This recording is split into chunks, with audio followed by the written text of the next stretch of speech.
कुछ लोगों के सर में दर्द हो जाएगा यार, 3 घंटे यार, ये तो बड़ा मुश्किल है मेरे लिए। तो आई कांट टॉलरेट। कुछ लोगों को बोरिंग लगेगा। जो वाकई में जिनकी लाइफ में एम है, जिनका विजन है, जिनके ड्रीम है, उनको ये बहुत अच्छा लगेगा। उनको लगेगा कि मेरी लाइफ का एक नया रास्ता खुल गया है और मैं इसमें बहुत अच्छा ग्रो कर सकता हूँ। ये 4 दिन का ट्रेनिंग प्रोग्राम आपको बहुत सीरियसली लेना है, जो वाकई में सीरियस है। और आपको जहाँ जहाँ जरूरत लगेगी वहां पे आपको नोट डाउन भी करना है, आपको अच्छे से समझना है। जो समझ में नहीं आएगा उसको आप बाद में पूछ सकते हैं। हम ट्रेनिंग प्रोग्राम के बीच में किसी का कोई भी सवाल नहीं ले पाएंगे, क्योंकि उससे इंटरप्शन होगा, बाकी लोगों को इंटरेक्शन ठीक से नहीं हो पाएगा। और सेशन को शुरू करने से पहले मैं सभी से रिक्वेस्ट करना चाहूंगा कि प्लीज सभी लोग अपने वीडियोस ऑन जरूर कर लें, क्योंकि बातचीत करने में तभी मजा आता है जब सभी के वीडियोस ऑन रहते हैं। नहीं तो मुझे ऐसा लगेगा कि मैं दीवारों से बातें कर रहा हूँ। हमारे टैंस डिस्ट्रीब्यूटर बहुत अच्छे हैं, फॉलो करते हैं, मानते हैं बात को, और सबने वीडियोस ऑन कर लिए हैं। कुछ लोगों ने नहीं किए, तो प्लीज आप भी अपने वीडियोस ऑन कर लीजिए। और दूसरा, जिन लोगों का डिवाइस के नाम से ज्वाइन है 1 2 3 4 7 वन में क्या होता है, डे वन में बेसिक नॉलेज दी जाती है एक्को लाइफ के बारे में। कल से ये धीरे धीरे एडवांस होना शुरू हो जाएगा, क्योंकि कल हम आपको बताएंगे डायग्नोसिस, हाउ टू चेकअप। अगर कल हमारा समय पर डायग्नोसिस खत्म हो गया तो ठीक है, नहीं तो परसों हम स्टार्ट करेंगे डायग्नोसिस इन 5 मिनट्स। ये टॉपिक हमने नया ऐड किया है, डायग्नोसिस इन 5 मिनट्स। 5 मिनट में आप चेकअप करना सीख जाएंगे, क्योंकि मैं देखता हूँ कि लोगों के अंदर कॉन्फिडेंस नहीं आते, कॉन्फिडेंस नहीं हो पाता। तो वो क्या करते हैं कि वो लगे रहते हैं मैं शुरू, इतने सारे पॉइंट्स हैं फ्रंट में, इतने सारे पॉइंट है बैक में, कहाँ से शुरुआत करूं, और इस पॉइंट पे सेंसेशन आने का क्या मतलब होता है।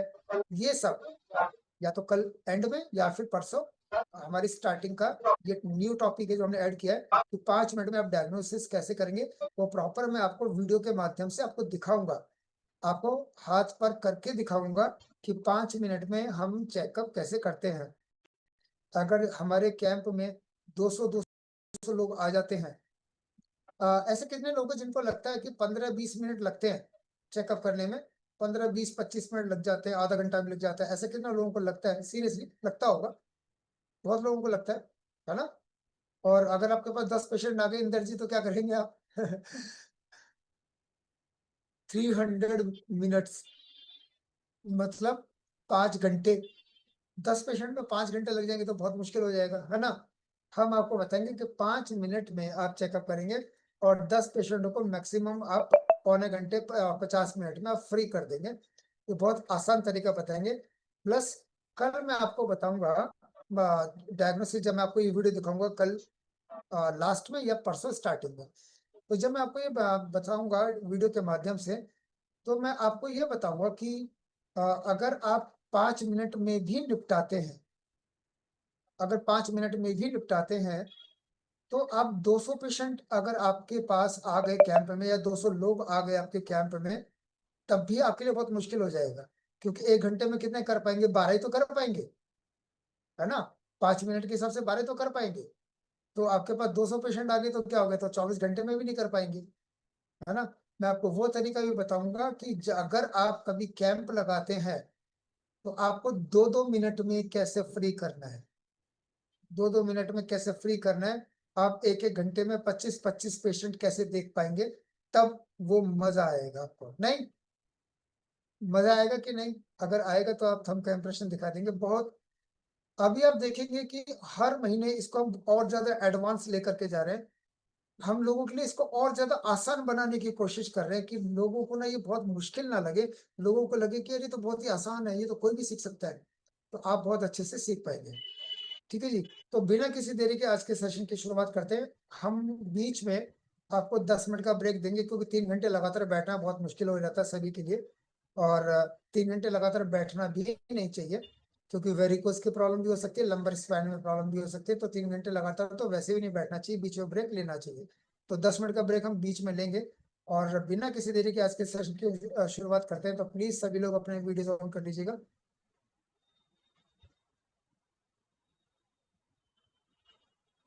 ताकि हम इसको आगे शुरू कर पाए। और मेरी वॉइस भी क्लियर है, सभी को क्लियर है? क्लियर है, thank you thank you thank you so much. आपका फिर से बहुत बहुत स्वागत है। चलिए, आज का जो टॉपिक है, आज का डे 1 हमारा क्या होने वाला है उसके बारे में हम देखेंगे। तो सबसे पहले होगा आपका और हमारा परिचय यानी इंट्रोडक्शन। उसके बाद अगला टॉपिक है हमारा difference between acupressure, acupuncture and electro acupuncture. यानी एक्यूप्रेशर और एक्यूपंक्चर और इलेक्ट्रो एक्यूपंक्चर के बीच में अंतर क्या है उसके बारे में बात करेंगे। ये जो डिवाइस है हमारे पास एक्यूलाइफ, उसका एफडीए नंबर, पेटेंट नंबर के बारे में बात करेंगे। उसके बाद जब आप एक्यूलाइफ परचेज करते हैं तो what is in the box, उस बॉक्स में आपको क्या क्या मिलता है। उसके बाद फोरबिडन एंड वार्निंग, हमें किन किन चीजों पर ध्यान रखना चाहिए, क्या क्या वार्निंग्स, क्या क्या चेतावनी है, किन किन लोगों के ऊपर हम ये ट्रीटमेंट नहीं कर सकते हैं। और पॉइंट फॉर अटेंशन, कुछ ध्यान देने वाली बातें, उनके ऊपर हम बात करेंगे। क्योंकि कुछ लोग गलतियां कर बैठते हैं, इसलिए उनको रिजल्ट नहीं आते या फिर उनका काम नहीं चल पाता क्योंकि वो प्रोटोकॉल को फॉलो नहीं करते। तो प्रोटोकॉल को हम डिटेल में बात करेंगे। कुछ band words, how to use Acculife, Acculife का इस्तेमाल कैसे करेंगे, 7 बेसिक्स और मिथ्स यानी अफवाहें। क्योंकि जब हम बहुत बड़ा काम करते हैं तो मार्केट में बहुत सारी अफवाहें भी होती हैं। तो उन अफवाहों पे ध्यान नहीं देना है, क्योंकि कोई भी कुछ भी कर रहा होता है, वो उसको सीधा सोशल मीडिया पे डालता है और हमें वो वही सही लगता है नए व्यक्ति को जो हम देख रहे होते हैं।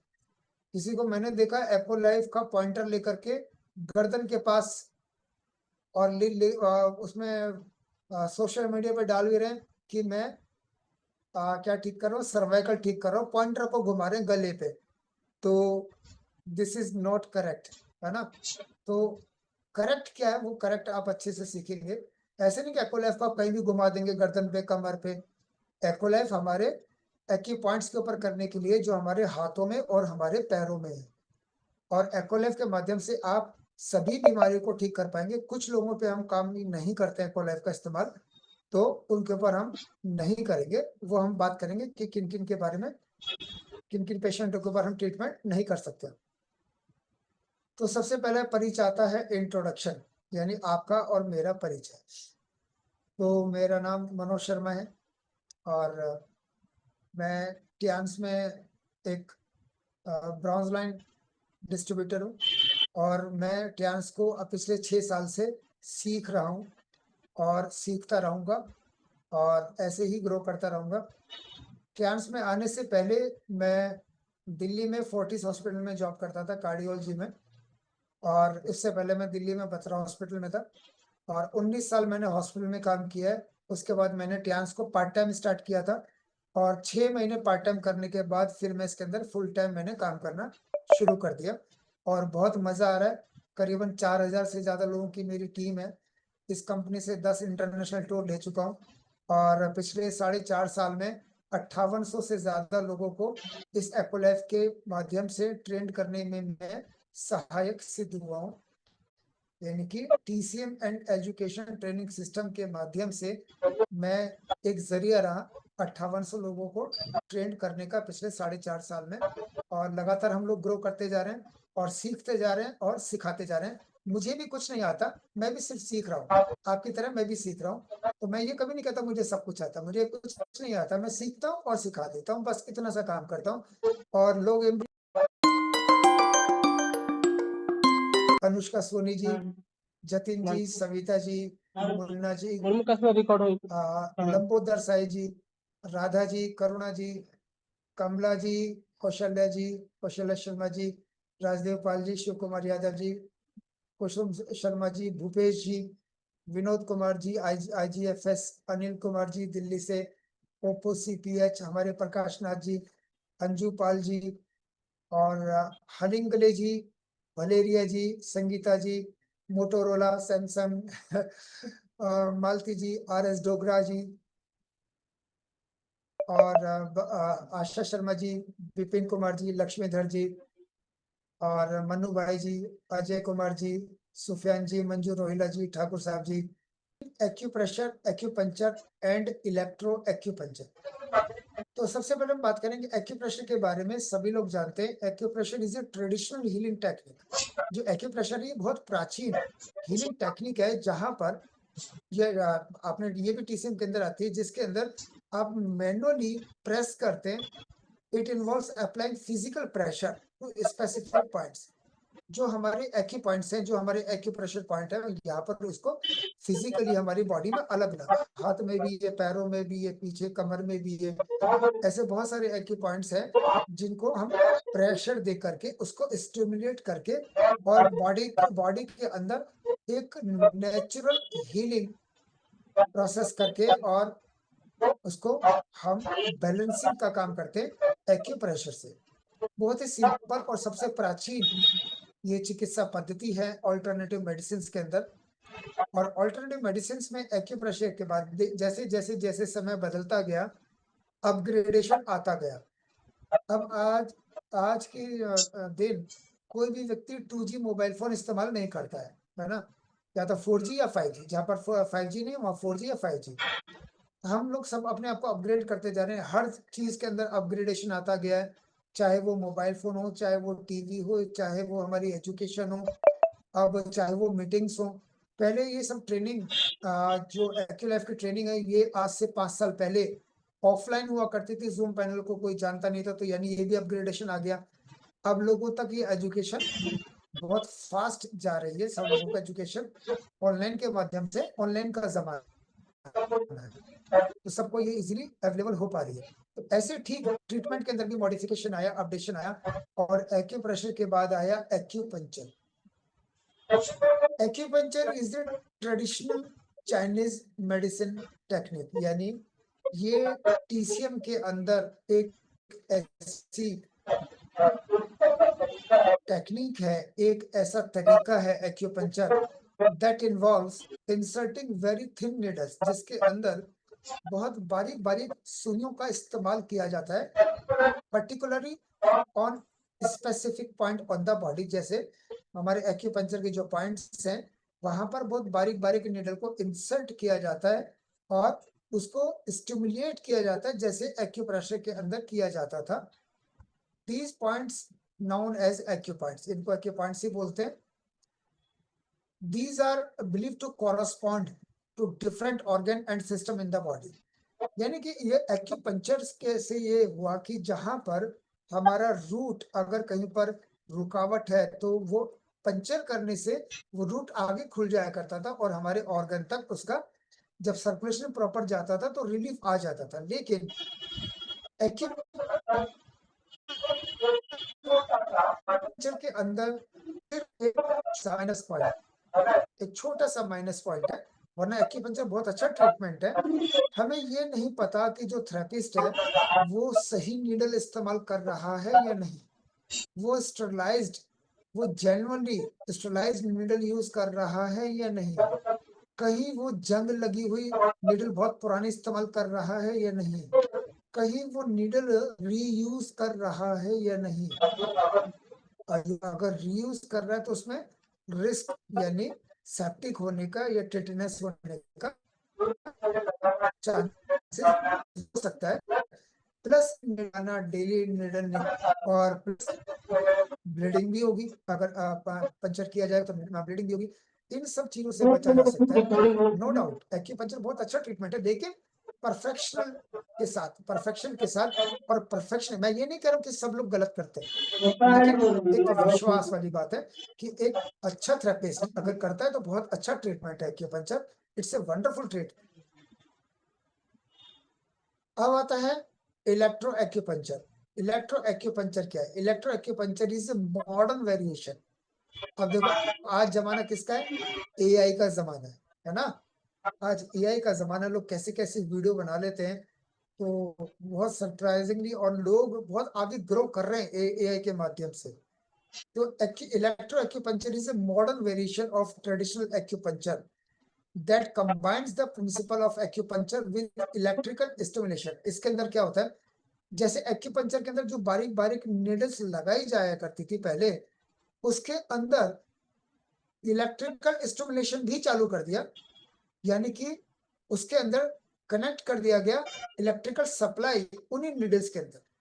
In this method, small electrical currents are passed through acupuncture needles that are inserted into the specific point of the body। यानी कि शरीर में जहां जहां पर ये एक्यूपंक्चर के जो पॉइंट थे, वहां पर जहां जहां पर नीडल लगाई गई थी, उसके अंदर इलेक्ट्रिकल स्टिमुलेशन भी देना स्टार्ट हो गया, जिससे रिजल्ट और ज्यादा फास्ट हो गए। The electrical stimulation is usually delivered by a device connected to the needles।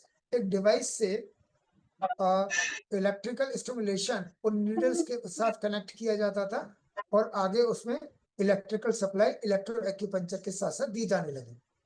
लेकिन मैंने जैसे बताया, एआई का जमाना है, अपने आप को अपग्रेड का जमाना है, आज 5G का जमाना है, तो वो नीडल लगाने का झंझट भी खत्म कर दिया। किसने? टियान्स ने। टियान्स ने नीडल लगाने का झंझट भी खत्म कर दिया और इसको इतना आसान बना दिया कि कोई भी व्यक्ति इसमें बहुत ज्यादा आपको बहुत हायर एजुकेशन की जरूरत नहीं है। अगर आप इसको समझना चाहते हैं तो एक नॉर्मल व्यक्ति, चाहे वो 10वीं क्लास पास क्यों ना हो, चाहे वो 12वीं क्लास पास क्यों ना हो, वो भी इसको सीख करके एक थेरेपिस्ट बन के अपनी इनकम का रास्ता बना सकता है, एक रोजगार का रास्ता बना सकता है। और इसके माध्यम से जो टियान्स के अंदर जो हमारा नेटवर्क है, नेटवर्क की इनकम, देखो आप, अगर ये एक्यूलाइफ नहीं होता तो क्या होता? एक्यूलाइफ नहीं होता तो आप किसी को इलेक्ट्रो एक्यूपंक्चर से नीडल लगा करके आप ये नहीं बता सकते थे कि आपको क्या बीमारी है, आप इलाज कर सकते थे। लेकिन आज एक्यूलाइफ एक रिवॉल्यूशन है इस ऑल्टरनेटिव मेडिसिन के अंदर, जिसके अंदर आप सामने वाले व्यक्ति को उसके बारे में बिना उसके बताए, बिना खून निकाले, बिना खून की जांच की, विदाउट एनी ब्लड इन्वेस्टिगेशंस, और आप उसके बारे में सब कुछ बता रहे हैं। ऐसा कौन सा ट्रीटमेंट है? ना तो वो एक्यूप्रेशर है, ना वो एक्यूपंक्चर है, ना वो इलेक्ट्रो एक्यूपंक्चर है। तो ये हमारा ट्रीटमेंट क्या है? ये है इलेक्ट्रोमैग्नेटिक एक्यूपंक्चर ट्रीटमेंट। जिनके पास एक्यूलाइफ है उनके पॉइंटर को, अगर आप किस किस के पास एक्यूलाइफ है ना, आपका जो पॉइंटर है, पॉइंटर को आप किसी भी, इवन आपके पास पैसे तो होते ही, सिक्के होते हैं ना, कॉइन है, अब कॉइन के ऊपर भी लगाओगे तो कॉइन भी चिपक जाएगा, है ना। आप किसी भी लोहे की चीज के ऊपर लगाएंगे तो वो चिपक जाएगा, क्योंकि उसके ऊपर क्या है, टिप के ऊपर क्या है, मैग्नेट है। इसलिए इस ट्रीटमेंट का नाम हो गया इलेक्ट्रोमैग्नेटिक एक्यूपंक्चर ट्रीटमेंट। और यही एकमात्र ऐसा ट्रीटमेंट है पूरी इंडिया में जो केवल डायग्नोज 100% करेक्ट करता है, वरना तो आपको जाकर के बताना पड़ता है ना। तो फॉर एग्जांपल, आपने किसी को मार्केटिंग प्लान बताया, मार्केटिंग प्लान बताने के बाद आपने 5 मिनट में उसका डेमो करके उसकी बीमारी के बारे में बता दिया, तो आपका जो बिजनेस है उसके ऊपर भी आपको बेनिफिट होगा कि नहीं होगा? अगर आपने सामने वाले को, आपको नहीं पता उसको क्या प्रॉब्लम है, आपने उसके पॉइंट पे लगा करके बता दी कि सर आपको तो अस्थमा है, उसका बिलीफ लेवल कितना स्ट्रॉन्ग होगा कि यार ये तो बिल्कुल करेक्ट मशीन है, क्या मैं सीख सकता हूँ इसको? हाँ, आप भी सीख सकते हो। तो मुझे अस्थमा के लिए क्या करना पड़ेगा? आपने बता दिया, आपको जिंक, टीपोली, कॉर्डिसेप्स, आयुष लेना है और इससे पॉइंट करने से आपका अस्थमा ठीक हो जाएगा। तो आपने उस बीमारी को रूट पे जाकर के ठीक कर दिया। सबसे प्लस पॉइंट क्या था कि आपका डायग्नोसिस, अगर आपका डायग्नोसिस बहुत जबरदस्त है, अगर आपका डायग्नोसिस बहुत जबरदस्त है तो बिलीफ लेवल ऑटोमेटिकली सामने वाले का बन जाएगा आपके ऊपर, और आपके साथ वो इजीली ज्वाइन भी करेगा कि वाकई में ये जो डिवाइस है ये काम करती है। तो इलेक्ट्रो एक्यूपंक्चर के बाद हमारा है advance, that is electromagnetic acupuncture treatment, वो है हमारा टियान्स एक्यूलाइफ। तो we are very thankful to our sir, जिन्होंने एक ऐसी डिवाइस बनाई जिस डिवाइस को लॉन्च होने में 16 साल लगे। 16 साल लगे, 12 साइंटिस्ट मिलकर के इसको बनाया, और कितने देशों में पेटेंटेड है वो भी हम डिस्कस करेंगे आपसे। तो ये है difference between acupressure, acupuncture and electro acupuncture. Sanwari Khatoon ji समझ में आया? क्लियर है? बस थम्स अप दिखाते रहिएगा। निर्मला सिंह जी समझ में आया? वीनू परमार जी समझ में आया? संजय कुमार बारिक जी, रविंद्र सिंह जी वाराणसी से, अनुष्का स्वामी जी, काजल विश्वास जी, ज्योति जी, समझ में आया ना? तो we are very lucky that we are in cans, है ना? हम बहुत लकी हैं कि हम कैंस के अंदर, और एक ऐसी डिवाइस हमारे को मिल गई है कि सामने वाला जादू समझता है इसको, कहते हैं तो जादू है। कल हम कहीं पे चेकअप कर रहे थे तो लोग ये तो जादू है, मैं कि जादू वादू नहीं, साइंस है ना? और साइंस क्या है? This is just like a digital नाड़ी वैद्य, है ना? जैसे पुराने जमाने में नाड़ी वैद्य होते थे ना, वो नब्ज पकड़ते थे, वो भी तो बताते थे, तो उनको जादू थोड़ी था, वो नाड़ी ज्ञान था। तो ये क्या है? ये भी एक तरीके से डिजिटल नाड़ी वैद्य मान के चलो। तो आगे चलते हैं। अब बात आती है एफडीए एंड पेटेंट नंबर। तो आप एफडीए नंबर नोट कर सकते हैं, क्योंकि कुछ लोग आपसे ना ऐसे सवाल पूछते हैं, उनको करना वरना नहीं होता, लेकिन आपसे पूछते हैं हाँ जी एफडी अप्रूव्ड है, आप बोलोगे हाँ जी एफडी अप्रूव्ड है, बताना जरा एफडीए नंबर। हालांकि करना कुछ नहीं, एफडीए नंबर लेकर के वो करेंगे भी क्या, लेकिन फिर भी आपके पास होना चाहिए ताकि आपको पता चले और आप उनको बता भी सकते हैं। चाहे तो आप स्क्रीनशॉट भी ले सकते हैं, चाहे तो आप लिख भी सकते हैं। एफडीए नंबर है हमारा K051197, और 7 देशों में ये पेटेंट है, 7 कंट्रीज में पेटेंट है। और इवन आपको पता है कि यूएसए और जापान ऐसी कंट्रीज हैं जहां पर कोई चीज आसानी से पेटेंट नहीं हो सकती, है ना? तो हमारी जो डिवाइस है वो यूएसए में ही पेटेंट है। तो आप देख रहे हैं यूएस का जो पेटेंट नंबर है वो पेटेंट नंबर यहाँ पर लिखा हुआ है। जापान में पेटेंट है, जापान का पेटेंट नंबर लिखा हुआ है। ऑस्ट्रेलिया इतनी स्टैब्लिश कंट्री के अंदर पेटेंट है, वो यहाँ पर लिखा हुआ है। कोरिया देखो इतनी वेल स्टैब्लिश कंट्री है, कोरिया का पेटेंट नंबर लिखा हुआ है। जर्मनी का पेटेंट नंबर यहाँ पर लिखा हुआ है। ताइवान में पेटेंट इवेंट नंबर लिखा हुआ है। मलेशिया पेटेंट नंबर लिखा हुआ है। और ताइवान मेडिकल इक्विपमेंट, इसको मेडिकल इक्विपमेंट का नाम दिया गया, देखो कितनी बड़ी बात है। ताइवान में इस एक्यूलाइफ को मेडिकल डिवाइस का नाम दिया गया है। मेडिकल इक्विपमेंट नंबर है वहां पे स्पेशली, ये बहुत बड़ी बात है। तो आप इसको एक्यूलाइफ को बहुत हल्के में मत लीजिएगा, ये बहुत ही गजब की चीज है। अब आपको क्या क्या मिलेगा अगर आप परचेज करते हैं, what is in the box? तो आपको मिलेगा इलेक्ट्रो पैच, जो आप अपोजिट हैंड में उसको चिपकाएंगे पैच को, और दूसरे हाथ में आप चेकअप करें, लेफ्ट में करें, आपको अपोजिट हैंड में इलेक्ट्रो पैच को चिपकाना पड़ता है, कुछ पकड़ाना, मुट्ठी बंद करके पकड़ाना है। दूसरा ब्लू पॉइंटर, यही पॉइंटर है जिससे लोग लाखों रुपया कमा रहे हैं। ब्लू पॉइंटर यही पॉइंटर है जो आपके सामने वाले पेशेंट के बारे में, उसके बारे में सब कुछ बताए और उस बीमारी को रूट पे जाकर के ठीक करेगा। दैट इज ब्लू पॉइंटर, वो इसके साथ मिलता है। इसके बाद मिसाल आप यानी अडॉप्टर, जैसे आपके मोबाइल पर होता है ऐसे इसका अडॉप्टर, जिसको कनेक्टर भी बोला जाता है, वो इसके साथ मिलेगा। और मिलेगा आपको हैंड चार्ट, आप सभी एक्यू पॉइंट्स में जानकारी ले पाएंगे और उसको समझेंगे भी। और मैं ये चाहता हूँ कि जो ये हैंड चार्ट है, आप इसका बड़ा साइज इसको स्कैन करके, चाहे फ्लैक्स में चाहे बड़ा प्रिंट निकलवाएं, ताकि आपको लोकेशन आसानी रहे। वैसे तो फ्रेंचाइजी अवेलेबल है, दिल्ली फ्रेंचाइजी में अवेलेबल है, बाहर फ्रेंचाइजी को मुझे पता नहीं, लेकिन हाँ आप इसको करके बड़ा साइज निकलवा सकते हैं। 3 कभी कभी आती है, कभी कभी पीछे से नहीं भी आती, लेकिन ये बहुत बड़ी बात नहीं है। 10 रुपए का पेंसिल सेल के लिए कोई इतने बड़ा इश्यू नहीं है, तो बैटरी आप बाहर से भी ले सकते हैं, लेकिन कभी कभी स्टॉक में कंपनी एज ए गिफ्ट दे देती है, एज ए गिफ्ट कभी कभी कंपनी इसके साथ दे देती है, लेकिन आप बैटरी कोई बड़ी चीज नहीं है, आप बाहर से ले सकते हैं।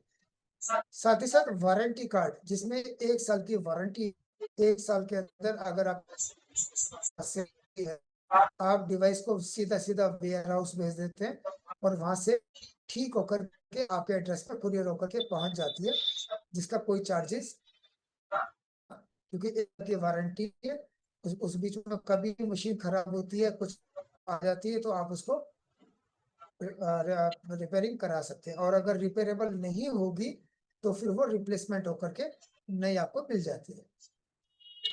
अब इस डिवाइस के बारे में ये जानना आवश्यक है कि ये मशीन कहाँ पर बनी है, तो आप इसको अपने पास लिख सकते हैं। कोई आपसे पूछता है कहाँ की है, तो आप बता सकते हो कि ये मशीन डिजाइन हुई है जापान में और असेंबल्ड हुई है ताइवान में, टेक्नोलॉजी बाय चाइना। मैन्युफैक्चरिंग यानी जो कंप्लीट मैन्युफैक्चरिंग है, design in Japan, assembled in Taiwan and technology by China. तो टेक्नोलॉजी के मामले में सभी को पता है चाइना बहुत आगे, सबसे आगे। तो वी आर वेरी लकी कि हमारी कंपनी भी चाइना हेडक्वार्टर से है। चाइना का जो हमारा हेडक्वार्टर है वो तियानजिन में है। हम बहुत लकी हैं कि हम इस कंपनी में, और एक्यूलाइफ के माध्यम से हम अपना एक नई जिंदगी, एक नया रोजगार बना करके अपने परिवार का, जिसके पास रोजगार नहीं है उसके लिए एक्यूलाइफ जबरदस्त है। अब आगे चलते हैं, बात करेंगे फोरबिडन एंड वार्निंग। किन किन लोगों पर हमें इसको इस्तेमाल नहीं करना चाहिए। तो सबसे पहले बात करते हैं किन किन लोगों पर इस्तेमाल। तो नंबर 1, पेस मेकर यूजर। जिन लोगों को पेस मेकर लगा हुआ है उसके ऊपर हम इसका इस्तेमाल नहीं कर सकते। क्यों नहीं कर सकते? लॉजिक क्या है? लॉजिक भी तो होना जरूरी है।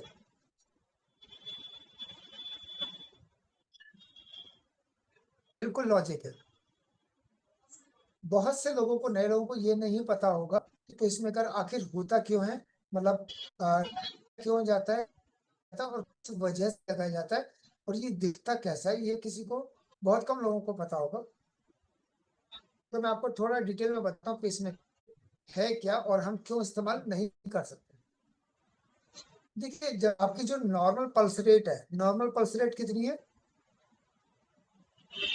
कोई बताएगा नॉर्मल पल्स रेट कितना होती है?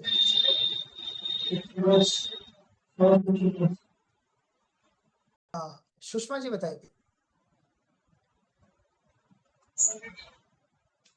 Yes, thank you ma'am.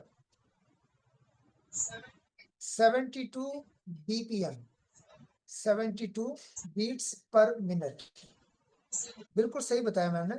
हमारी जो BCM है उसके RPM कितने हैं? 7200, यानी हमारी बॉडी से सिंक्रोनाइज्ड है। तो 72 बीट्स पर मिनट हमारी ये नॉर्मल पल्स रेट है। अगर पल्स रेट बहुत ज्यादा हाई जाती है, अगर पल्स रेट आपकी 90 तक भी जाती है तो भी कोई प्रॉब्लम नहीं है। उससे ऊपर जा रही है, 100 जा रही है, 110 है, 120, 130, तो फिर तो कार्डियक अरेस्ट भी हो सकता है ना। और आपकी पल्स रेट जा रही है बहुत डाउन, 60, 50, 40, 30, तो भी कार्डियक अरेस्ट है। तो हार्ट बीट इतनी ज्यादा फ्लक्चुएटिंग है और आपको घबराहट हो रही है और आप जाते हैं किसी कार्डियोलॉजिस्ट के पास, तो सबसे पहला प्रोटोकॉल क्या है? सबसे पहला ECG है ना। आप उसकी वैल्यूज आपकी ECG की आ रही हैं, उसके अंदर आ रहा है आपका टैकीकार्डिया, टैकीकार्डिया या ब्रैडीकार्डिया, रैपिड हार्ट बीट आपका हो रहा है, उसमें आपका टैकीकार्डिया आ रहा है या ब्रैडीकार्डिया आ रहा है। तो उसके लिए जो अगला प्रोसीजर है, जो अगला प्रोटोकॉल है, वो क्या है? Electrophysiology study, electrophysiology study, EPS। Short में आप EPS लिख सकते हैं। ECG के बाद होता है EPS, इलेक्ट्रोफिजियोलॉजी स्टडी। उस ईपीएस के अंदर क्या किया जाता है? उस ईपीएस के अंदर ये देखा जाता है, मैं आपको थोड़ा सा डिटेल में समझाता हूँ। Just like a transformer, transformer के पास आपने देखा होगा बहुत सारी तारें हैं, और तारे आपस में टच हो जाए तो क्या होता है? स्पार्किंग हो जाती है कि नहीं हो जाती? और ऐसी कई बहुत सारी फालतू की तारें भी होती हैं। ऐसे हमारे हार्ट में बहुत सारी फालतू की तारें होती हैं, जो हमारे एस ए नोड क्या होता है? एस ए नोड होता है हमारा पेसमेकर हमारी बॉडी में। हमारी बॉडी में नेचुरल पेसमेकर होता है जिसको हम बोलते हैं एस ए नोड। वो ऐसे नोड से कनेक्टेड है, और जहां पर हमारा बॉडी के अंदर, सभी को पता है हमारी बॉडी बायो इलेक्ट्रिसिटी पे काम करती है, सभी को पता है। तो जहां पर वो तारें आपस में टच होती हैं तो क्या होता है? घबराहट होती है, धड़कन बढ़ती है, या धड़कन बहुत कम हो जाती है। तो इलेक्ट्रोफिजियोलॉजी स्टडी में देखा जाता है कि कौन से वो फालतू की तारें हैं जिनको हम जला सकते हैं, उसको खत्म कर सकते हैं। काट तो सकते नहीं है, काटने के लिए तो बाईपास करना पड़ेगा, है ना? और उसे भी पता नहीं चलेगा कौन सी है, तो वो उस स्टडी से ही पता चलता है, इलेक्ट्रोफिजियोलॉजी स्टडी से ही पता चलता है कि कहाँ पर वो तारे हैं जो एक्स्ट्रा हैं, जिसके बिना काम चल सकता है। तो वो देखा जाता है ये तारे हैं जिसके बिना काम चल सकता है। तो अगला प्रोसीजर किया जाता है, that is RFA। RFA radio frequency ablation. Radio frequency ablation, radio frequency ablation के अंदर उन्हीं तारों को जला दिया जाता है। करेक्ट। अब इलेक्ट्रोफिजियोलॉजी स्टडी में ये तो देख लिया कि ये फालतू की तारें हैं, लेकिन ये हार्ट के बहुत नजदीक है, इसको जलाना मुश्किल है, यानी आरएफए करना, आरएफ एब्लेशन करना मुश्किल है, टफ है। तो पेसमेकर लगाया जाता है। फिर जो काम की सारी वायरों को काट के उससे कनेक्ट किया जाता है पेसमेकर के साथ, और पेसमेकर की प्रोग्रामिंग कर दी जाती है हार्ट से। और पेसमेकर कहाँ लगता है? Right side of your chest, यहाँ पे हल्का सा कट करते हैं और इस डिवाइस को अंदर लगा दिया जाता है, और इसका कनेक्शन जो हमारी हार्ट की जो नसें जा रही हैं, जो इलेक्ट्रिकल सप्लाई जा रही है, वहां से इसको कनेक्ट किया जाता है। इसको एस ए नोड से डिस्कनेक्ट कर दिया जाता है, ठीक है। और ये नेचुरल पेसमेकर से हटा करके आर्टिफिशियल पेसमेकर राइट साइड की पॉकेट में लगा करके, कट करके लगा करके इम्प्लांट कर दिया जाता है। और पेसमेकर होता है दो तीन तरीके का, एक होता है सिंगल चैम्बर पेसमेकर, दूसरा होता है डुअल चैम्बर पेसमेकर, उसके बाद होता है आईसीडी इम्प्लांटेशन। तो अलग अलग तरीके के पेसमेकर होते हैं, लेकिन फंक्शन सबका एक ही है, हार्ट बीट को मेंटेन करना। अब हम क्यों नहीं इस्तेमाल कर सकते? जितने भी पेसमेकर इस्तेमाल करने वाले लोग हैं उनको आधार कार्ड की तरह, जैसे आधार कार्ड होता है ना, ऐसे आधार कार्ड की तरह उसको पेसमेकर का कार्ड अपनी पॉकेट में हमेशा रखना पड़ता है, हमेशा रखना पड़ता है।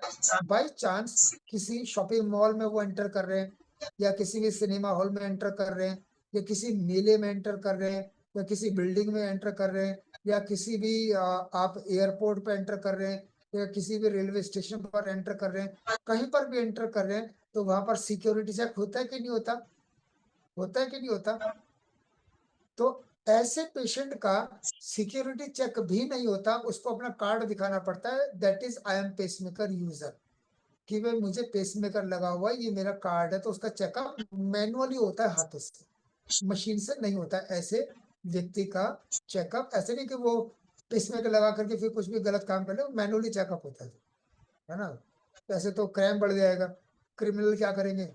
जबरदस्ती पेसमेकर लगवाएंगे, कार्ड लेकर के चल देंगे, है ना? ऐसा नहीं, फिर उनका मैनुअली चेकअप होता है। तो ऐसे पेशेंट को हम एकोलैब से ट्रीटमेंट क्यों नहीं दे सकते?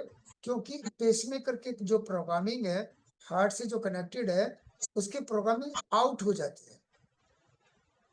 जब मैं हॉस्पिटल में था तो हफ्ते में 2-4 पेशेंट आ जाया करते थे, क्योंकि बाई मिस्टेक कई बार आप शॉपिंग मॉल में एंटर कर गए, अब वहां पे ऑटोमेटिक स्क्रीनिंग है सिक्योरिटी के लिए, आपको पता ही नहीं चला, ध्यान नहीं दिया आपने, तो आपके प्रोग्रामिंग आउट हो गई, है ना। तो आया करते थे तो उनका दोबारा से रीप्रोग्राम कराना पड़ता है, कंपनी से बुलवाना पड़ता है लोगों को उसका दोबारा से रीप्रोग्रामिंग करने के लिए। तो अगर हमने एप्पल ऐप का इस्तेमाल किया तो पेसमेकर की प्रोग्रामिंग आउट हो जाएगी। This is the main reason और दिस इज द लॉजिक।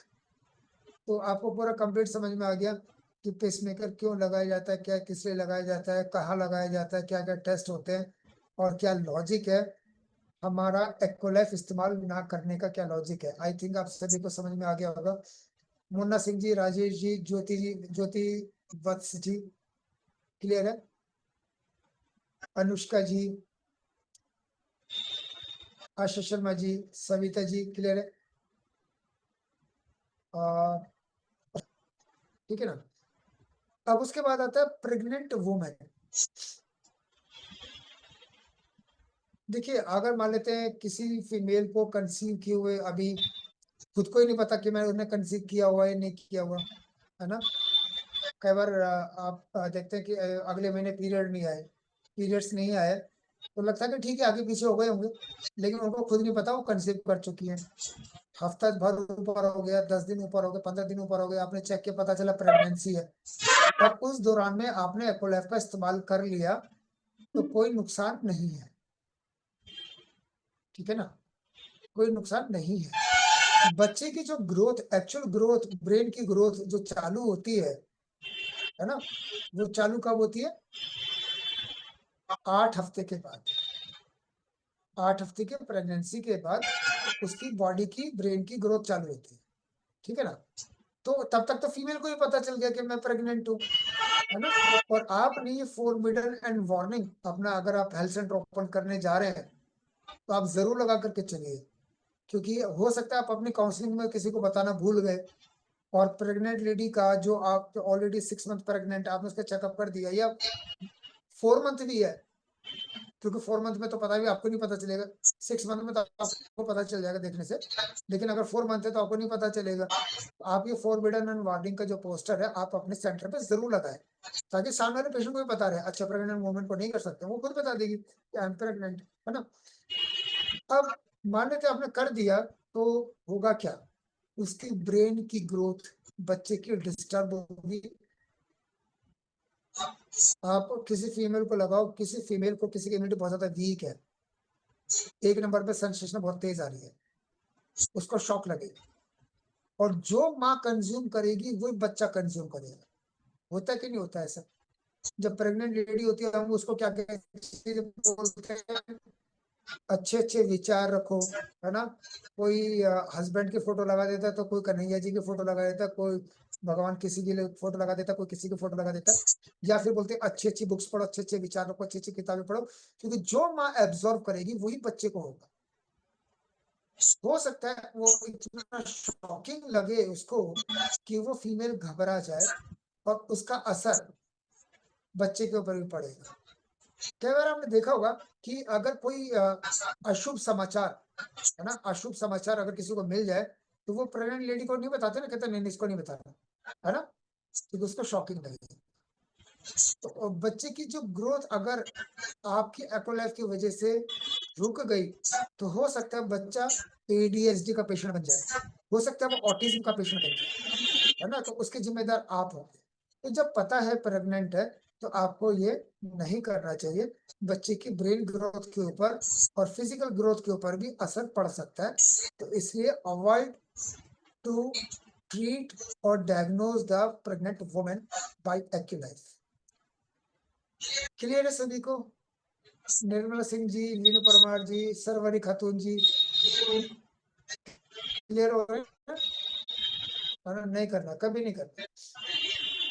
ईमानदारी से देखिए, मेरा मानना ये है कि अगर आप ईमानदारी से काम करेंगे वो भगवान आपको बहुत देगा।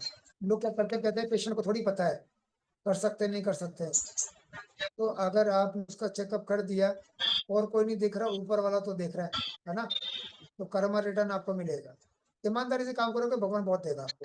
तो अपने एथिक्स पे आपको काम करना है। उसके बाद है इन्फेंट चाइल्ड। अब देखो जो छोटा बच्चा है वो 6 महीने का बच्चा है या 1 साल का बच्चा है या 2 साल का भी है, उसकी स्किन कितनी सेंसिटिव है।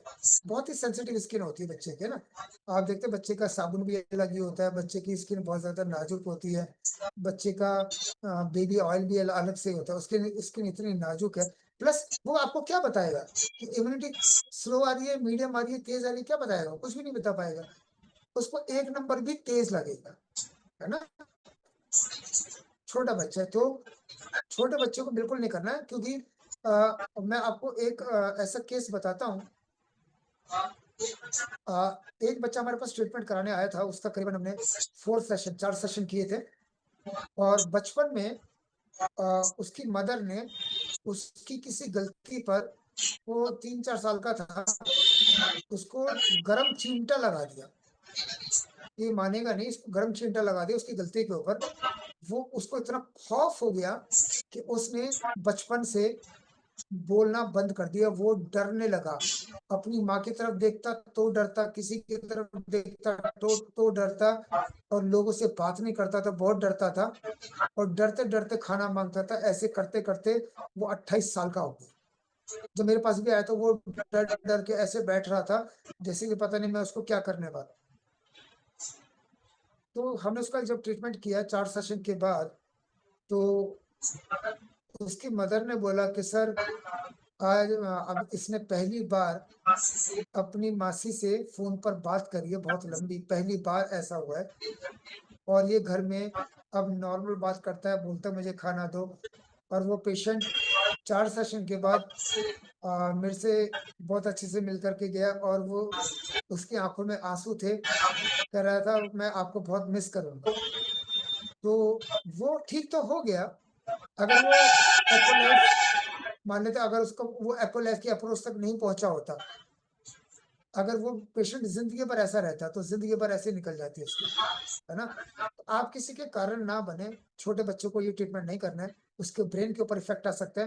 प्लस वो पेशेंट आपको बता ही नहीं पाएगा ये माइल्ड सेंसेशन है, मॉडरेट है या सीवियर है, उसके लिए तो सारी सीवियर है, बच्चा तो डर ही जाएगा, तो नहीं करना है। तीसरा चौथा, विशियस ट्यूमर्स। देखिए जब ब्रेन स्ट्रोक होता है 2 तरीके का, इस्केमिक और हेमरेजिक, है ना। मैं हर बार सेशन में बताता हूँ, इस्केमिक और हेमरेजिक। जो हेमरेजिक स्ट्रोक है, उसके अंदर ब्रेन में बन जाता है ट्यूमर। ट्यूमर मतलब एक गांठ, एक फोड़ा, ठीक है।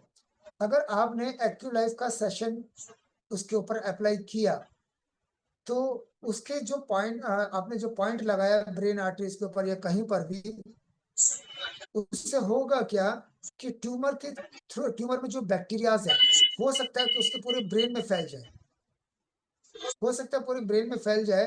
हो सकता है वो एलोपैथिक मेडिसिन से ठीक हो रहा था, उसको अच्छा रिजल्ट्स आ रहा था, आपने बिना मतलब के पंगा ले लिया। चिंता मत करो, हम तो सब कुछ ठीक कर सकते हैं। नहीं, देखिए आपको ना मसीहा बनने की जरूरत नहीं है। अगर 1000 बीमारी में से अगर आप 5 बीमारी पे आप ट्रीटमेंट या 10 बीमारी पे ट्रीटमेंट नहीं करेंगे तो क्या फर्क पड़ जाएगा, है ना। एथिक्स पे काम करना है।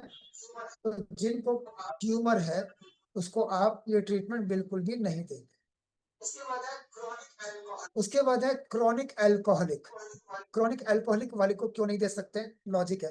अब फॉर एग्जांपल आप कोई भी क्राइम करके चले जाइए, भाग जाइए, पुलिस आपको ढूंढ रही है, मान लेते हैं आपने किसी को अपनी गाड़ी से उड़ा दिया, अपनी गाड़ी से उड़ा दिया, और पुलिस आपको ढूंढ रही है, तो सबसे पहले पुलिस क्या करती है?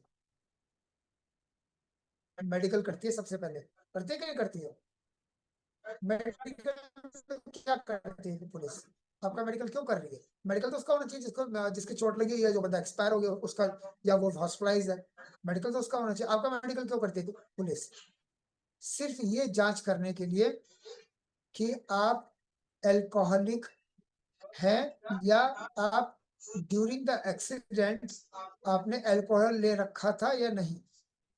अगर पुलिस आपको अगले दिन पकड़ लेती है, एक दिन के बाद आपका नशा उतर चुका है, लेकिन फिर भी आपकी खून की जांच से ये पता चल जाता है कि आपने अल्कोहल लिया था, और अल्कोहल का जो इफेक्ट है आपकी बॉडी में 72 घंटे तक रहता है। अल्कोहल का जो इफेक्ट है 72 आवर्स तक रहता है, 72 घंटे तक रहता है अल्कोहल का इफेक्ट। ठीक है, तो अल्कोहलिक पेशेंट को आपको ट्रीटमेंट नहीं देना है, क्योंकि आपने जो सेंसेशन दी है वो डाइवर्सिफाई हो जाएगी, बाइफरकेट हो जाएगी, उसको रिजल्ट नहीं आएगा, और हो सकता है उसको जो डिजीज नहीं है वहां पर भी उसको सेंसेशन तेज आएगी, तो वो बोलेगा तेज है, आप बोलोगे आपको शुगर है, वो बोलेगा मुझे बिल्कुल शुगर नहीं है, पर ये नहीं बताएगा कि उसने अल्कोहल ले रखा था, है ना। आपको लगता है ठीक है कल पिया था ना, कोई बात नहीं, चेकअप कर देते हैं, तो आपका जो डायग्नोज है वो इनकरेक्ट होगा, वो सही नहीं हो पाएगा। तो ऐसे नहीं, आप बिना मतलब के पंगा ना लें, आप मना कर देना कि सर जब आपको 72 घंटे हो जाएंगे तब आप चेकअप कराने आना, आपका एक्यूरेसी आएगी उसके अंदर। ठीक है ना, अगर आपको एक्यूरेट चेकअप कराना है तो आप 72 घंटे का गैप करके आइए। पंजाब में ये बहुत बड़ी समस्या है। पंजाब में तो शाम को 6 बजे के बाद, 7 बजे के बाद तो सीधा ढक्कन खुलता है, वहाँ बड़ी डिफिकल्ट है। जो लोग डेली पीने वाले हैं, क्योंकि पंजाब में सबसे ज्यादा डेली शाम को पीते हैं, वहाँ पर रूटीन है, मतलब 70% लोग ड्रिंक करते हैं शाम पंजाब में, उनके लिए बड़ा मुश्किल है। तो उनको पहले मेंटली प्रिपेयर करना पड़ेगा कि सर आपको 3 दिन तक छोड़नी पड़ेगी, उसके बाद मैं आपका ट्रीटमेंट कर पाऊंगा, या ट्रीटमेंट करने के दौरान आपको ये बिल्कुल भी नहीं पीनी है, और 3 दिन के बाद आप चेकअप करेंगे। ठीक है ना? तो अगर आपने इसका ट्रीटमेंट कर दिया, ट्रीटमेंट शुरू कर दिया, और वो लगातार अल्कोहल लेता जा रहा है, ये ले रहा है, आपको बताया नहीं था, उसको रिजल्ट नहीं आया, आप कह रहे हो मैं तुम्हारा अस्थमा ठीक कर दूंगा, आप उसके 4 सेशन कर चुके हो, और वो पेशेंट बोलेगा मुझे तो 0% फर्क है, तो उसको शामिल है ना। तो एल्कोहलिक पेशेंट को आपको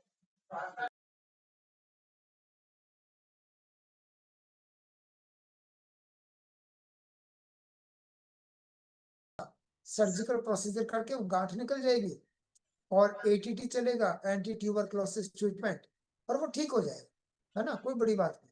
वो अब 9 महीने का कुछ केसेस में किया जाता है, वरना तो अब 3 महीने भी चलता है, 6 महीने भी चलता है, और 9 महीने भी चलता है, 1 साल भी चलता है, जितना क्रॉनिक डिजीज उतना ज्यादा ट्रीटमेंट। तो हो सकता है उसका 3 महीने चले, हो सकता है 6 महीने चले, लेकिन अगर आपने एक्यूलाइफ का इस्तेमाल कर लिया, अभी तक तो उसको एक छोटा सा लिम्फ था, छोटी सी गांठ थी जिसमें टीबी था, और आपके एक्यूलाइफ करने से हो सकता है उसको बोन टीबी हो जाए, हो सकता है उसको लंग टीबी हो जाए, हो सकता है उसको ब्रेन टीबी हो जाए, कुछ भी हो सकता है, क्योंकि जो टीबी के बैक्टीरियाज हैं वो बहुत स्पीड से स्प्रेड करेंगे, बहुत तेजी से स्प्रेड करेंगे इलेक्ट्रोमैग्नेटिक सेंसेशन से। तो इस टाइप के लोगों को हम ना तो एक्वलाइफ का इस्तेमाल कर सकते हैं, और ना ही बीसीएल, दोनों ही डिवाइस का इस्तेमाल नहीं कर सकते। तो ट्यूबरक्लोसिस में एक्वलाइफ का इस्तेमाल बिल्कुल भी नहीं। उसके बाद आता है हेमरेजिक टेंडेंसीज। हेमरेजिक टेंडेंसीज जिनको फैमिली हिस्ट्री है ना, और या फिर मान लेते हैं कोई ऑटिज्म का केस है, या फिर किसी को एडीएचडी का केस है, या फिर कोई प्रॉब्लम बाई बर्थ है, तो ऐसे केसेस में ना आप मान लेते किसी को पोलियो है, तो मेरे पास मैसेज आता है सर एक पोलियो का पेशेंट है, उसको क्या करना है, मैंने कहा कुछ नहीं करना है, नमस्ते करना है। अब उस किसी को बाई बर्थ कोई प्रॉब्लम है, आप उसको कैसे ठीक कर लोगे, है ना। अब किसी को ऑटिज्म है, वो बचपन से है, पैदा होते ही वो बच्चा रोया नहीं था वो, है ना, कई प्रॉब्लम ऐसी होती है वो मेंटली, तो आपको नहीं करना है ऐसा ट्रीटमेंट। हाँ, अगर किसी को प्रॉब्लम मान लेते कोई व्यक्ति 8-10 साल तक बहुत बढ़िया था, अचानक से कोई उसको प्रॉब्लम हुई, और अचानक से उसको ये सब टेंडेंसीज आ रही हैं, ठीक है आप कर सकते हो, लेकिन बाई बर्थ कोई आपको हेमरेजिक ऐसी कोई भी टेंडेंसीज है तो आपको ऐसा बिल्कुल भी नहीं करना है। तो ये थी forbidden and warning. Anushka Soni ji आपको क्लियर है, Jyoti Vyas ji, Jyoti Vats ji, Jatin ji, Karuna ji, Subhash ji, Bablu ji. Point for attention, किन किन बातों का हमें ध्यान रखना है जो लोग ध्यान नहीं दे पाते, इसके ऊपर स्पेशली मैं बात करूंगा। बड़ा ध्यान रखना है, चाहे तो आप स्क्रीनशॉट ले लीजिए, चाहे आप लिख लीजिए, मैं बहुत आराम आराम से आपको बताऊंगा।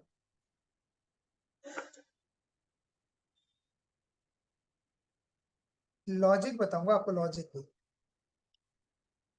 Use after 1 hour of having meal और ड्रिंकिंग। ड्रिंकिंग से मतलब विस्की नहीं है, ड्रिंकिंग से मतलब बहुत सारे ड्रिंक होते हैं, सॉफ्ट ड्रिंक होते हैं, कोल्ड ड्रिंक्स होते हैं, सब कुछ होता है। ड्रिंकिंग से मतलब ड्रिंकिंग है जिसमें कैलोरीज है, दैट इज ड्रिंक। चाहे आप जूस पी रहे हैं, चाहे आप कोल्ड ड्रिंक पी रहे हैं, चाहे आप कुछ भी सॉफ्ट ड्रिंक, कुछ भी एनीथिंग जिसमें कैलोरीज है, दैट इज ड्रिंक, है ना। पानी से कोई फर्क नहीं पड़ेगा, जिसमें कैलोरीज है। अगर आप मीठी लस्सी पी रहे हैं तो वो भी ड्रिंक में है, अगर आप मीठा दूध पी रहे हो वो भी ड्रिंक में है, जिसमें कैलोरीज है दैट इज ड्रिंक। हैवी मील, अब देखिए डायबिटिक पेशेंट कितने हैं यहाँ पर। जूम पैनल पे अगर कोई डायबिटिक पेशेंट है तो अपना हैंड रेज करेंगे। कुछ लोग तो बताते नहीं है। मुन्ना सिंह जी है, अच्छा, काफी लोग हैं। देखिए शीला जी, शीला जी का वीडियो ऑन है। शीला जी आप अनम्यूट करेंगे, शीला शर्मा जी। हाँ जी sir. Good morning ma'am, good morning. Good morning sir, कैसे हैं? बहुत बढ़िया मैम। मैम जी आप ये बताइए कि जैसे आपने बहुत बढ़िया खाना खाया, आपने जी बहुत सारी खीर खाई, हलवा खाया, जलेबी जी खाई, और ऊपर से आपने शरबत पी लिया, कोल्ड ड्रिंक पी लिया, और आप डायबिटिक हैं, तो जी। आधे 1 घंटे के अंदर अंदर पैरों में झंझनाहट होनी शुरू हो जाती है। ऐसे लगता है कि हमने क्या खा लिया। हाँ जी। ऐसा क्यों होता है? क्योंकि जब हमारा पैनक्रियास काम नहीं कर रहा है, इंसुलिन जनरेट नहीं कर रहा है, तो जो जी मीठा हमने कैलोरीज ली है, उस जी कैलोरीज को हमारे जो ब्लड शुगर है, ब्लड स्ट्रीम के अंदर जाएगा। ब्लड स्ट्रीम के अंदर जो शुगर का लेवल बढ़ेगा तो हमें क्या देगा, फटीगनेस देगा, नंबनेस देगा, और आपको बहुत ज्यादा अनईजीनेस लगेगा अगर आपने इतना ज्यादा मीठा ले लिया है, तो ये सब हाँ कुछ जी होगा, है ना। तो जी हमें क्या करना है, हमें ट्रीटमेंट का गैप करना है 1 घंटे का। अब इसीलिए देखो ना, ब्लड शुगर के का जब हम टेस्ट कराते हैं तो 2 टेस्ट कराते हैं। टेस्ट हम कई जी। तरीके का कराते हैं, तो हाँ जी फास्टिंग और पीपी किया जाता है ना। जी यानी आपका खाली पेट शुगर कैसा था, और पोस्ट जी प्रेंडियल कैसा था, खाना जी। खाने के 2 घंटे के बाद वाला। खाना खाने के तुरंत बाद वाला क्यों नहीं कराते? ताकि खाना खाने के 2 घंटे तक आपका ग्लूकोज लेवल आपकी बॉडी में कैसा था। अगर वो आप 3 घंटे बाद जाएंगे ना, अगर आप किसी लैब में 3 घंटे बाद जाएंगे, तो वो आपको अगले दिन फिर से बुलाएंगे कि नहीं अब नहीं होगा, क्योंकि आपको खाना खाए 3 घंटे हो गए, कि 2 घंटे का ही गैप करना था, ओके। है ना। तो मैं सभी को ये बताना चाहूंगा कि आप कुछ भी इनटेक करते हैं तो उससे आप देखो, आप बहुत ज्यादा थके हुए हैं, है ना, थके हुए हैं, और आपने सुबह से कुछ खाया नहीं है, आपकी बॉडी में फटिगनेस आ गई है, आप बहुत ज्यादा एक्सर्शन आपको हो चुकी है, बहुत ज्यादा फटिगनेस आ गई है, और आपको रास्ते में कहीं मिल जाता है यार बढ़िया सा मैं जूस पी लेता हूँ, है ना, चाहे मौसम्बी का, चाहे आपने मिक्स जूस पिया, आपको एनर्जी मिलती कि नहीं मिलती है ना, मिलती है ना। क्योंकि इंस्टेंट आप कुछ भी लिक्विड फॉर्म में लेंगे, या खाने में कोई हाई कैलोरीज लेंगे, तो वो इंस्टेंट आपका ग्लूकोज लेवल बढ़ाता है। तो इसलिए हमें खाना खाने से 1 घंटा पहले, मतलब खाना खाने से 1 घंटा पहले हम चेकअप कर सकते हैं, और खाना खाने के 1 घंटे के बाद हम चेकअप कर सकते हैं, ठीक है ना। तो बेशक आप खाना खाने चेकअप के बाद तुरंत बाद खाना खा सकते हैं, लेकिन खाना खाने के 1 घंटे के बाद हम चेकअप कर सकते हैं। थेरेपी में हमें ये नियम रखना पड़ेगा, 1 घंटा पहले और 1 घंटे बाद नहाना और खाना नहीं है ना? लेकिन चेकअप में आपको 1 घंटे का गैप खाना खाने के बाद रखना ही पड़ेगा, क्योंकि आपका जो ग्लूकोज लेवल है आपके ब्लड स्ट्रीम के अंदर अभी ज़्यादा है। उसको 1 घंटे में थोड़ा-सा उसको रेगुलराइज़ होने दीजिए, उसको बैलेंस होने दीजिए, तो आपका जो डायग्नोसिस वो करेक्ट आएगा। क्लियर है सभी को? क्लियर है तो एक बार थंब का मशीन दिखा देंगे, थैंक यू। दूसरा है don't use the product if you feel to tired. आज आप सुबह से निकले हुए हैं, आज आपका व्रत है, अब आप फास्टिंग पे हैं, आपका रोजा है या आपका फास्टिंग कुछ भी है, और आप पूरे दिन बहुत ज्यादा एग्जॉस्ट थे, आज बहुत गर्मी थी और सिर्फ आप पानी पी पाए, आज आपको मौका नहीं मिला कुछ भी खाने का, और आप इतना थके हुए हैं कि आपको चलने की हिम्मत नहीं है ना? तो ऐसे में आपको एपोलैब का इस्तेमाल बिल्कुल भी नहीं करना। आपको लगता है कि भाई मेरा प्रोटोकॉल खराब ना हो जाए, आज मुझे एपोलैब करनी जरूरी थी, कोई बात नहीं, प्रोटोकॉल खराब नहीं होगा। आप उस वक्त अपने आप को पहले एनर्जाइज कर लीजिए, 1 घंटा रेस्ट कीजिए, और अगर आपने कुछ नहीं खाया उसकी एनर्जी ले लीजिए ताकि आपकी बॉडी थोड़ी सी नॉर्मलाइज हो जाए। 1 घंटे बाद नहीं, 2 घंटे बाद आप कर सकते हो। इंस्टेंट आप जब बहुत ज्यादा थके हुए हैं तो आपको इस्तेमाल नहीं करना है, ठीक है ना? क्योंकि आप किसी का कोई बहुत ज्यादा थका हुआ है, उसकी इम्यूनिटी एक्यूरेट नहीं आएगी, क्योंकि जो बहुत ज्यादा थका हुआ है, सुबह से भूखा है, उसकी इम्यूनिटी डाउन होगी ना, क्योंकि इम्यूनिटी हमारी डेली फ्लक्चुएटिंग होती है। आपको ऐसा लगता है कि मेरी इम्यूनिटी बहुत स्ट्रांग है तो हमेशा स्ट्रांग रहेगी, ऐसा बिल्कुल भी नहीं है। आज आपकी इम्यूनिटी, आज आप एपोलाइफ का पॉइंट 15 नंबर पे ले लो, अगर रात रात में बुखार आ गया तो सुबह 2 नंबर पे भी नहीं ले आया जाएगा, है ना? रात रात में इम्यूनिटी चेंज हो गई कि नहीं हो गई? तो ऐसा होता है, जब आप बहुत ज्यादा थके हुए हैं तो आपकी इम्यूनिटी वीक हो सकती है फॉर द टाइम बीइंग, तो आपको उस टाइम पर इस्तेमाल बिल्कुल भी नहीं करना चाहिए। तीसरा, नो कोल्ड शावर और drinking cold water after the uses. अब ये हमारी एको लाइफ की जो थेरेपी है, this is total green therapy.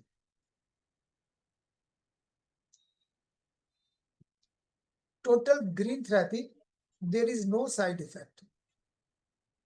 अब हमने पेशेंट को हीलिंग दिया, इलेक्ट्रोमैग्नेटिक सेंसेशन आपके ब्लड के अंदर है, इलेक्ट्रोमैग्नेटिक सेंसेशन आपके ब्लड के अंदर है जो आपके ऑर्गन तक हील कर रहा है। तभी हम बोलते हैं ना कि ट्रीटमेंट से 1 घंटा पहले 1 घंटे बाद नहाना खाना मना है। क्यों? क्योंकि जो हमने हीलिंग दिया, वो गरम गरम हीलिंग है आपके बॉडी के अंदर, और आपने ऊपर से डाल दिया बकेट भर के पानी, उसको ठंडा कर दिया, तो हीलिंग कहाँ स्टेबल हो पाएगी, है ना? तो उसको बेनिफिट नहीं होगा। तो ट्रीटमेंट के बाद आपको ठंडा पानी भी नहीं पीना है और ठंडे पानी से नहाना भी नहीं है।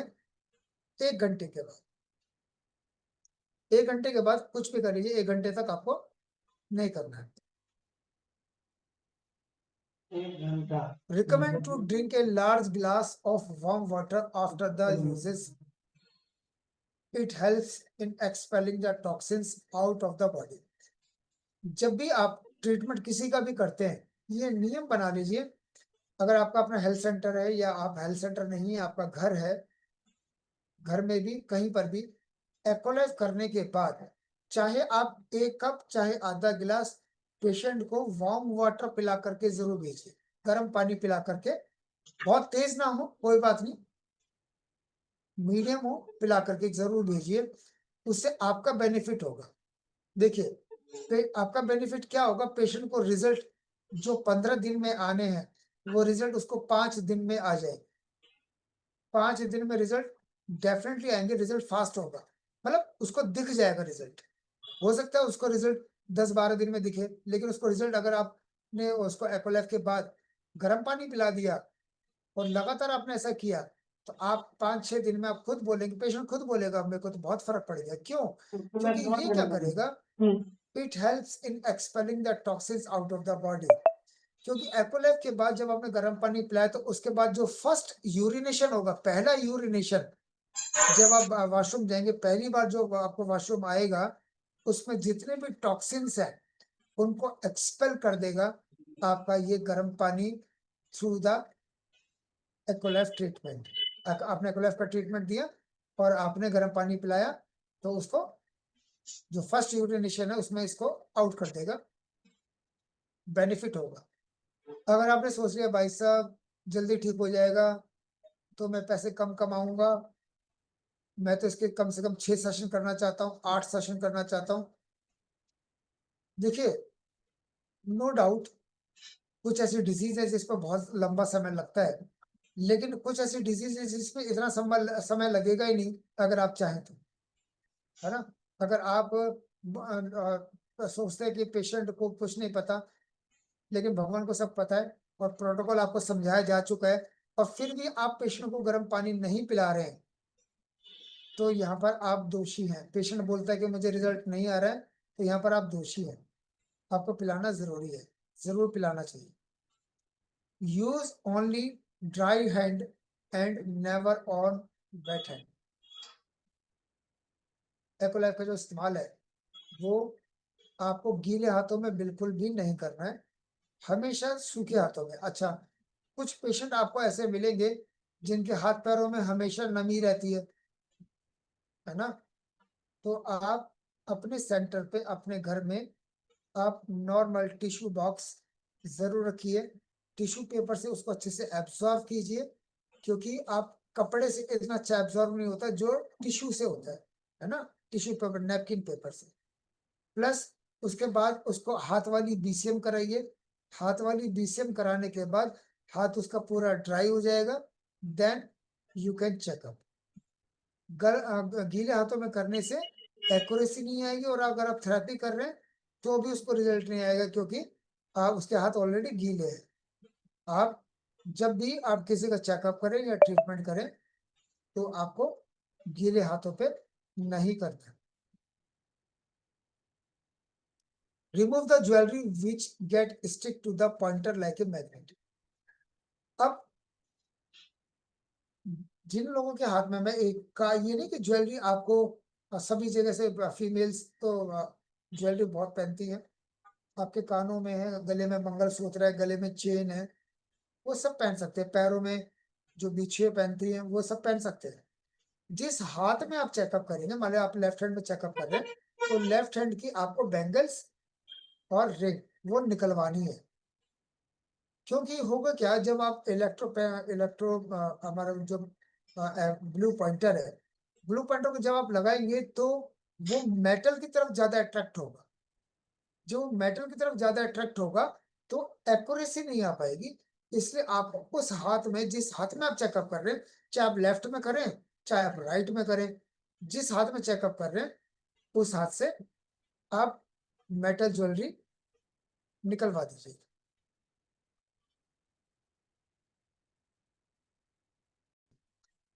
For those patient who have some skin problem. देखिए, आपके पास स्किन, हर तरीके का पेशेंट आएगा आपके पास जिसको स्किन सोराइसिस है।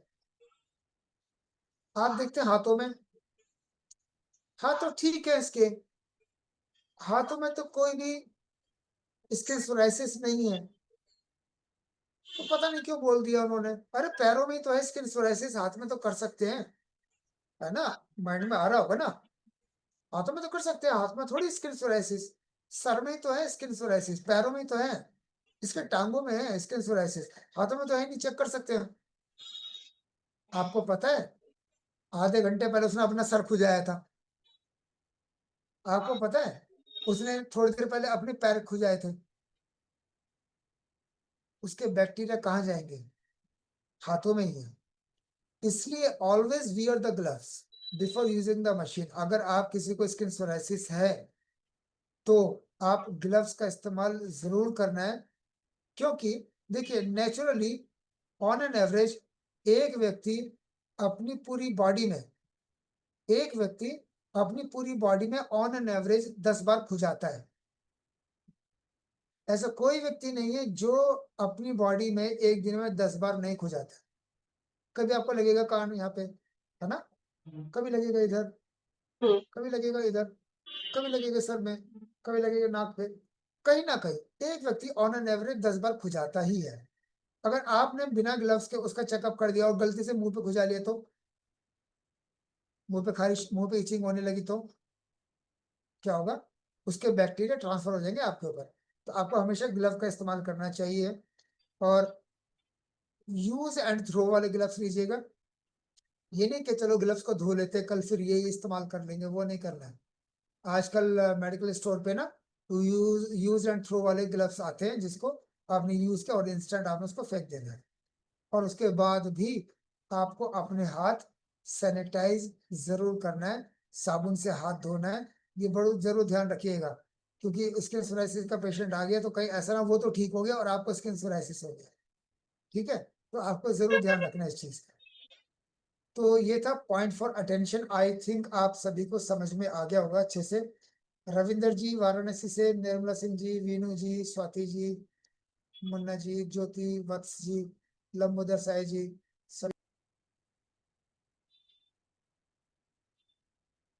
बैंड वर्ड्स जो हमें कभी भी इस्तेमाल नहीं करने। बैंड वर्ड्स, सबसे पहले कैंसर।